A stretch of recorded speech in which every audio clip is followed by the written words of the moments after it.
Илья Чичикович, я очень хочу, чтобы мы сегодня поговорили о ситуации, которая вот в ближайшее время вроде как должна случиться на границе. Я имею в виду, значит, решение о том, что граждане Республики Абхазия, обладающие российским гражданством, будут пересекать государственную границу Абхазии с Россией, только используя российские документы, то есть российский паспорт, если автомобиль, то российские права и так далее.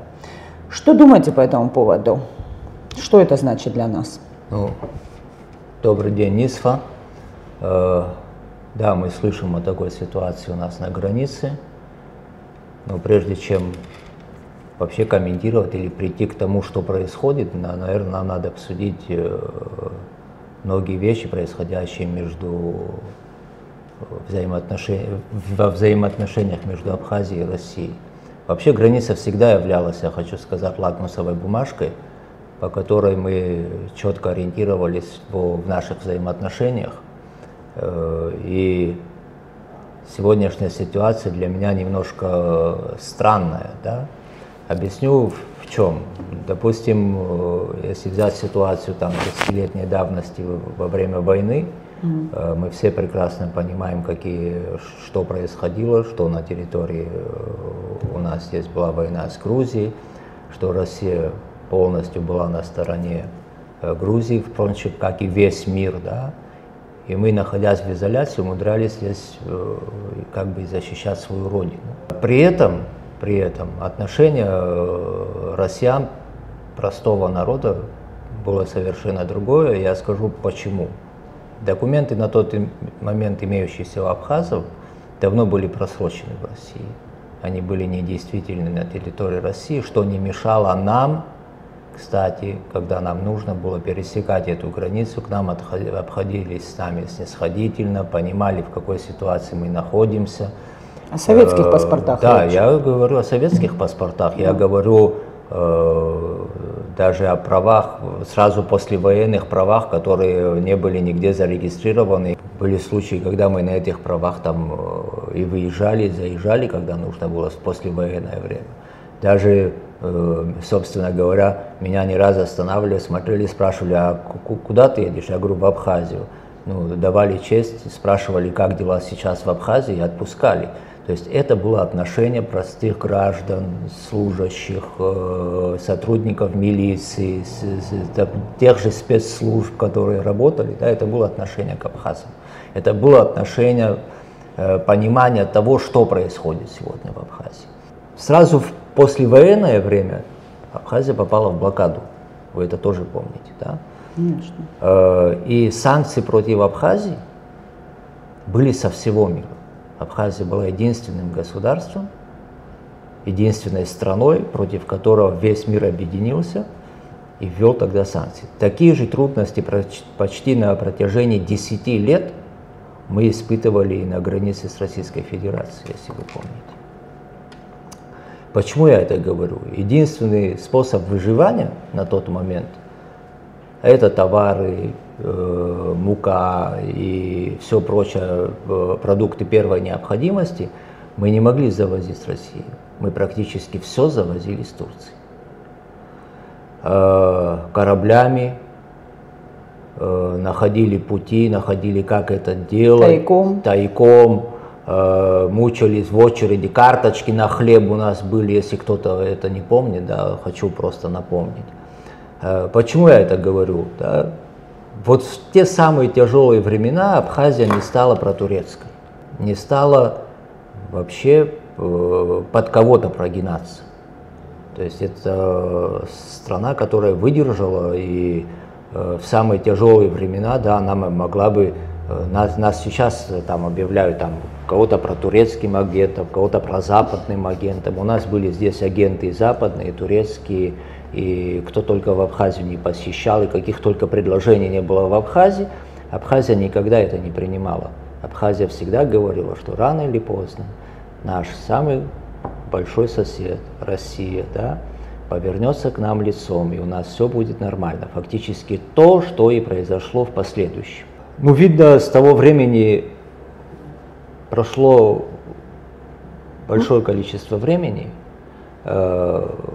потому что я думаю, людей, которые 30 лет назад это помнили, делали, находились у власти и занимались вообще всем этим процессом, давно, как и в российской политике, наверное, так и в абхазской политике, их осталось очень мало.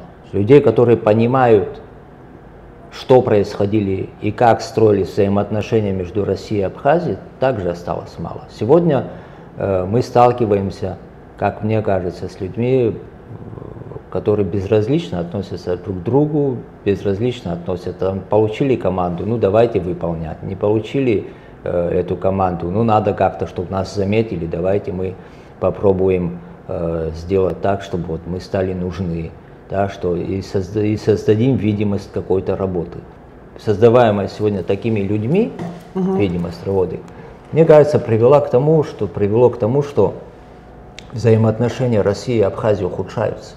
При этом я должен сказать, что Россия, конечно, вы помните, что Россия признала Абхазию, да, что после этого у нас была подписана масса соглашений, документов о взаимном признании этих документов, о двойном гражданстве, о том, что Россия признает, раз признает Абхазию как государство, то, естественно, признает и документы. Мы по этим документам спокойно пересекали границу и возвращались. Люди получают пенсию, какие-то, ну, есть масса привилегий, да, мы перестали давно возить товары там с Турции, когда открылась граница, да, мы начали работать с российскими бизнесменами, то есть вроде бы как все наладилось, но в последнее время, мне кажется, все это портится, и этим, к большому сожалению, мне кажется, занимаются люди, которые не понимают вообще все, что происходило в это время. Я повторюсь, наверное.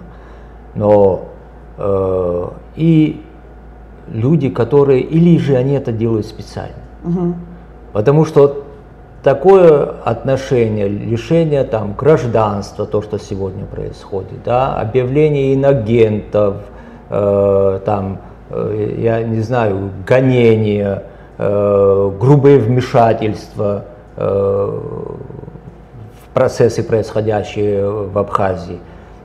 Все это говорит о том, что люди, занимающиеся Абхазией, плохо понимают, к большому сожалению, через что и как это все делалось в свое время. Мне всегда казалось, что Россия сегодня больше всех должна понимать Абхазию, потому что сегодня сама Россия находится под санкциями, весь мир ополчился против России, и единственный друг, единственный, скажем так, и союзники стратегические, который безоговорочно поддерживал Россию, всегда это Абхазия. И сегодня методы, применяемые к Абхазии, также похожи на санкционные, на те методы, которые там 30 или 35 лет применяли к нам весь мир.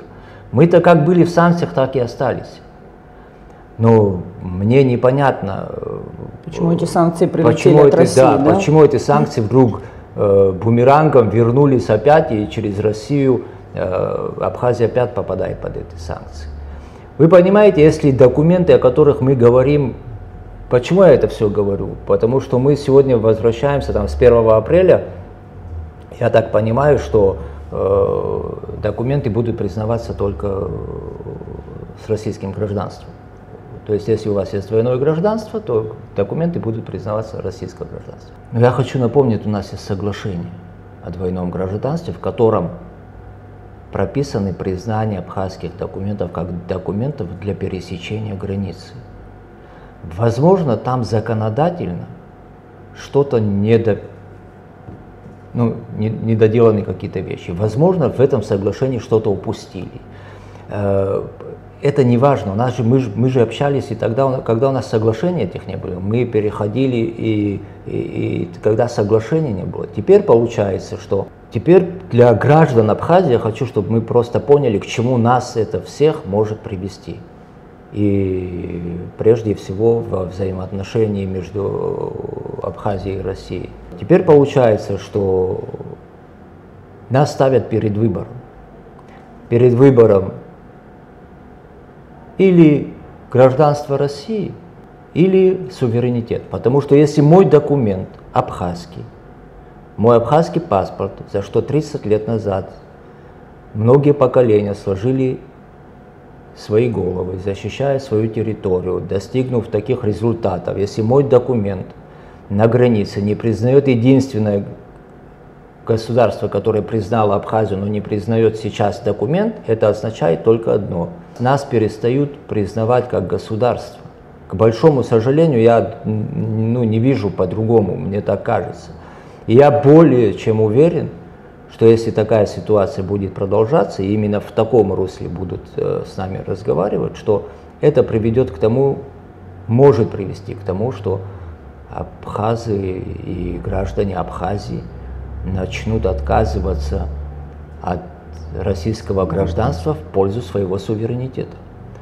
Для меня это вообще недопустимые вещи. Конечно. Я считаю, что это огромный провал и огромный, я не знаю, шаг назад во взаимоотношениях между Россией и Абхазией. Теперь кто это делает? Мне сложно сказать, кто это делает на российской стороне.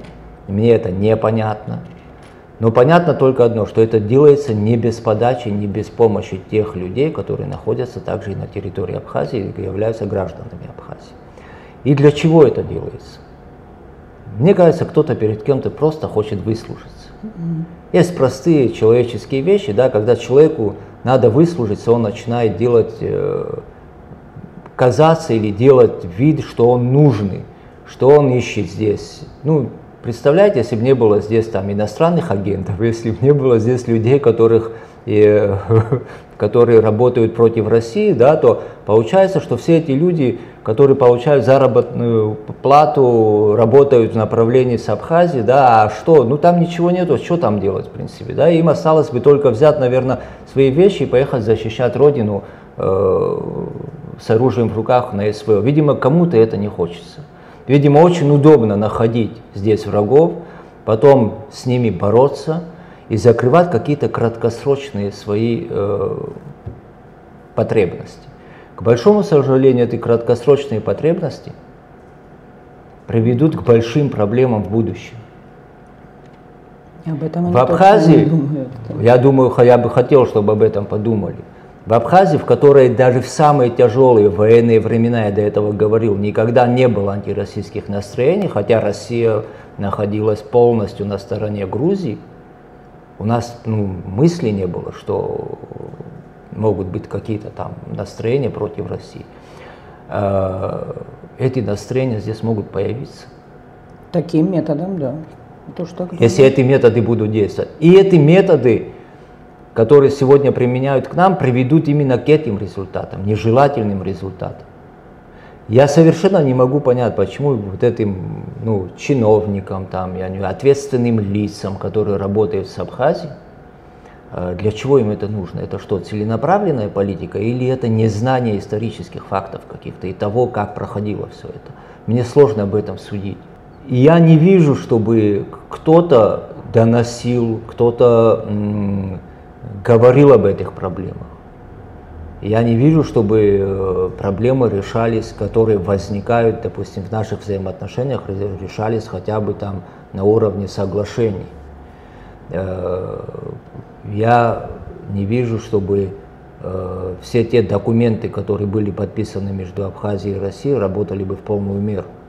Потому что документы и соглашения и договоры, которые существуют, у них двойная ответственность.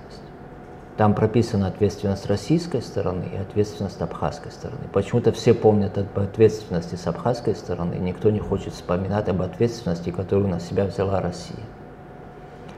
Я думаю, надо к этим документам вернуться, прежде всего, и строить наши взаимоотношения как два дружественных государства. Иначе у нас ничего не получится.